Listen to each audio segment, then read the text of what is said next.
오늘도 클릭해주셔서 감사합니다. 구독과 좋아요 부탁드립니다.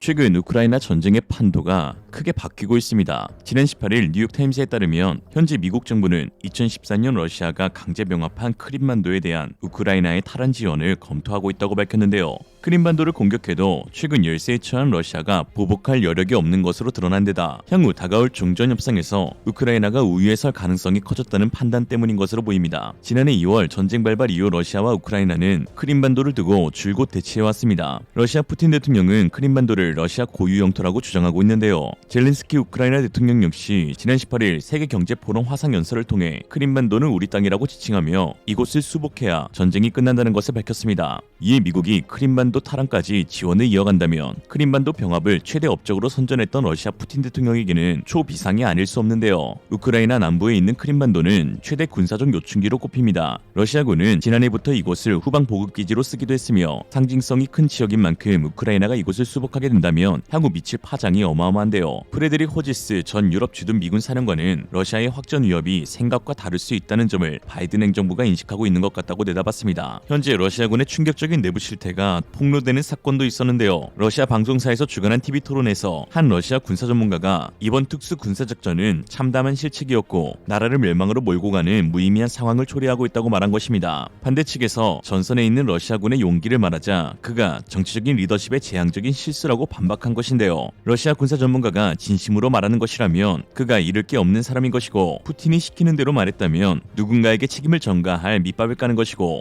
그 둘 다 아닌 실로비키 일당의 사람이라면 푸틴 시대의 종결을 맞이하고 있는 것이라고 볼 수 있습니다. 뭐가 됐든 이러한 폭로는 현재 러시아의 상황이 심각하다는 것을 반증하는 것이죠. 1월 19일 현재 러시아군의 손실은 보병 11만 8,530명, 장갑차 6,235대, 연료수송차 4,896대, 전차 3,136대, 포 2,122대, 무인기 1,882대, MLRS 442대, 전투기 287대, 헬리콥터 277대, 크루즈 미사일 749발, 방공 시스템 210대, 특수장비 190대, 함선 17대입니다. 러시아는 전쟁 초기 속전속결로 끝내기 위해 그나마 기동이 가능한 최신 무기 위주로 투입하였고 이에 남아있는 전력들은 정비가 이루어지지 않은 구형뿐으로 추가적인 여력이 남아있지 않은 상황입니다. 반면 우크라이나의 무기고는 과장 조금 보태서 사실상 무한대라고 봐도 무방한데요. 왜냐? 미국의 지원이 꾸준히 이루어지고 있는 가운데 최근 나토 역시 미국의 지원 추세에 발맞춰 우크라이나를 향한 본격적인 지원을 결정했기 때문입니다. 그리고 지원 종료 시기를 우크라이나 전쟁이 끝날 때까지라고 못 박았죠.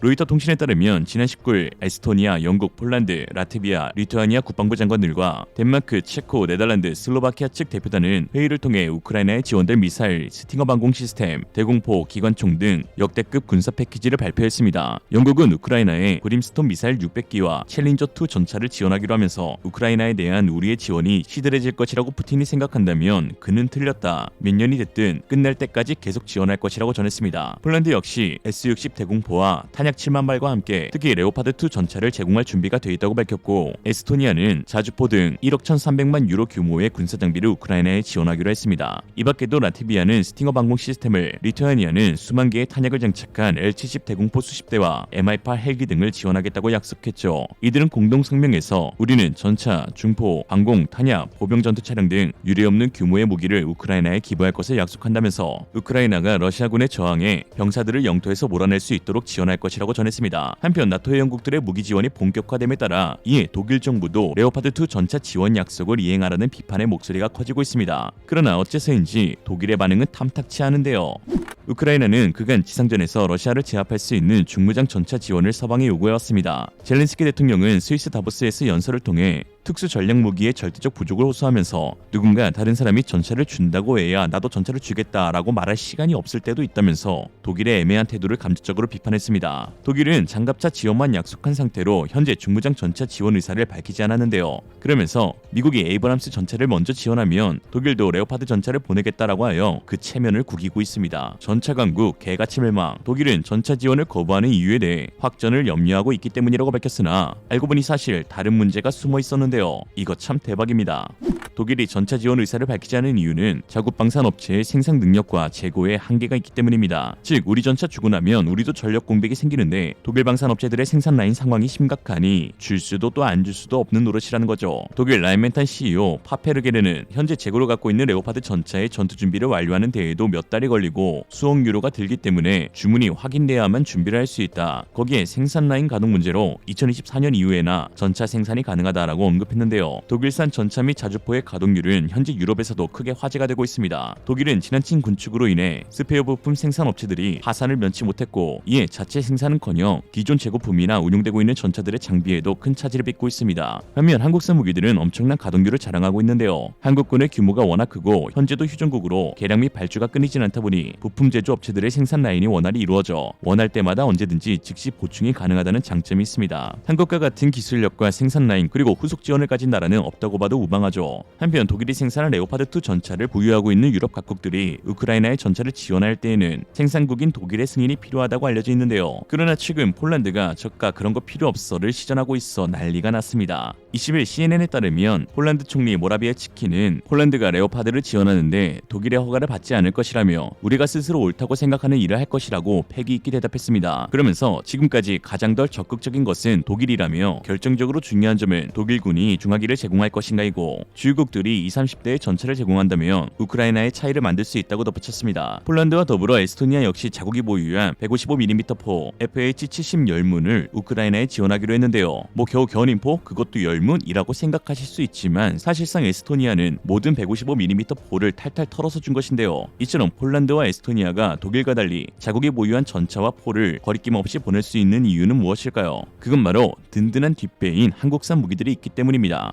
폴란드는 남아있는 레오파드 전차를 독일의 승인도 없이 보내며 현대로템의 K2 전차 1000대로 완벽한 세대 교체를 추진하고 있고 에스토니아도 최근 기존에 구매한 K9 자주포 23문과 추가 구매 12문의 계약을 체결하므로 총 36문의 K9 자주포를 보유할 예정입니다. 군대가 5만도 안 되는 나라에서 K9 36문이면 거의 포병에 영끌한 것인데요. 계약 금액은 3,600만 유로이고 K9의 수명이 대략 45년으로 순차적으로 도입해도 최소 30년 동안은 포병대대는 문제없이 운용이 가능할 것입니다. 현재 창원에 위치한 현대로템 공장에서는 K2 전차 생산 능력이 연간 100대, 최대 200대까지 가능한 것으로 드러났습니다. 여기다 폴란드 2차 계약 등으로 인한 추가되는 생산 라인까지 고려하면 캐파는 더 늘어난다고 볼 수 있는데요. 또한 하나디펜스의 창원 사업장의 K9 자주포 연간 생산 능력도 100문 플러스 알파로 유사시에는 최대 생산량을 연 200문으로 늘릴 수 있는 상황이고 현재는 사실상 국군 조달 물량이 없어 해외 수출 물량에 집중하기에는 캐파 절반가량의 가동률로도 충분히 작업이 가능한 상황입니다. 사실상 미국을 제외한 다른 나토 국가들이 보유 전력을 지원하고 추가 도입을 할 때에는 한국 방산업체들밖에는 선택지가 없는 상황으로 러시아 우크라이나 전쟁의 판가름이 아이러니하게도 대한민국 창원시에서 결정난다고 해도 과언이 아니라고 할 수 있습니다.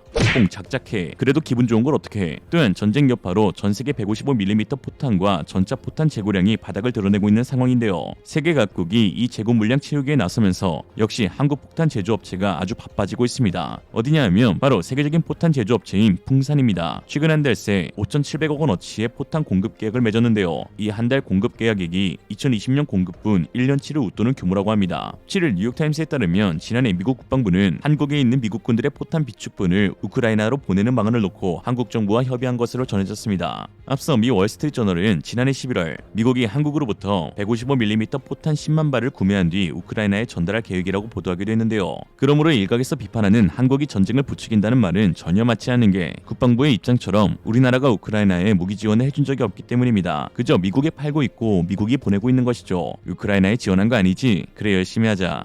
한편 독일에 질릴 대로 질려 모든 공식 자리에서 비판을 쏟아내고 있는 폴란드는 반면 한국에 대한 사랑은 거리낌 없이 드러내며 사방팔방으로 홍보하고 있는 상황인데요. 최근 폴란드 주한대사 오스타셰프스키는 한국산 장비가 폴란드 지역에 가장 잘 맞고 기술 이전을 통해 우리에게 더 많은 방향으로 전환시킬 수 있기를 기대하고 있다며 한국산 무기를 받기 위한 긴 줄이 서 있어 기쁘다. 한국산이 가장 경쟁력이 있다는 뜻도 될 것이라고 전했습니다. 유럽 내 최대 무기 도입국이 돼버린 폴란드가 한국을 픽하면서 한국의 방산 위상이 단숨에 세계 최상위권으로 도약한 것을 보면 노르웨이 전차 도입 사업이 계속 연기되며 비록 짜증을 유발해도 끝까지 추진해야 하는 이유가 될 수 있습니다. 화끈하게 선결제하고 대량 도입하는 폴란드와 달리 노르웨이는 수년째 질질 끌면서 지치게 만들고 있는데요. 고등어든 연어든 좋으니 그냥 하자고. 이에 일각에서는 노르웨이 사업 접자 다른 곳 많다라고 말씀하시지만 사실 이는 중요한 포인트를 놓치고 있는 것입니다. 노르웨이와 방산 계약을 체결한다는 것은 그야말로 독일 방산 기술력에 사용 선고를 내리는 것과 마찬가지로 한국 방산의 유럽 영향력 확대를 가져올 수 있는 키포인트인데요. 노르웨이는 민주주의 지수, 부패 지수, 1인당 국민소득에서 세계 최고 선진국 반열에 올랐기에 노르웨이의 한국산 무기 도입은 방산 기술력에서 한국이 독일을 꺾었다는 명실상부한 증거가 되기 때문입니다. 이는 곧 한국이 세계 2위 방산 강국으로 도약할 수 있는 지름길이 되는 것이죠. 폴란드가 보증서고 동유럽의 한국산 무기 구매가 대폭 늘었던 것과 같이 다른 국가에서 진행되는 테스트와 선도입 결정은 주변국에 적잖은 영향을 끼칩니다. 실제로 노르웨이 전차 사업 테스트 결과가 폴란드의 K2 전차 도입에 긍정적 영향을 끼쳤고, 지난 2013년에는 해양강국 영국이 자국 역사상 처음으로 제3국인 한국에서 군함을 사들인 일이 화제가 되어 노르웨이 정부가 한국 군함을 도입하는 데 가장 큰 영향을 미친 것으로 알려져 있죠. 한편 한국산 무기로 창고를 채우고 있는 유럽이 본격 전쟁에 발을 들이밀고 있자 러시아는 벼랑 끝에 몰린 상황입니다. 내부에서도 연애 폭로가 이어지고 있고 65세 남성까지 동원령을 소집할 정도로 전력에 큰 공백이 생겼으며, 심지어 무기나 포탄도 하루가 달리 재고가 떨어져 북한에까지 손을 벌리고 있다고 하니 말 다 했습니다. 그니까 푸틴아, 개똥밭에 굴러도 이승이 납다니까. 오늘의 한 줄평: 서방의 지원의 수세에 몰린 러시아가 한편으로는 짠하다. 짠! 이상으로 리얼리즘이었습니다. 여러분의 생각은 어떠신가요? 현명하고 지혜로운 여러분의 의견을 지금 댓글에 남겨주세요. 감사합니다.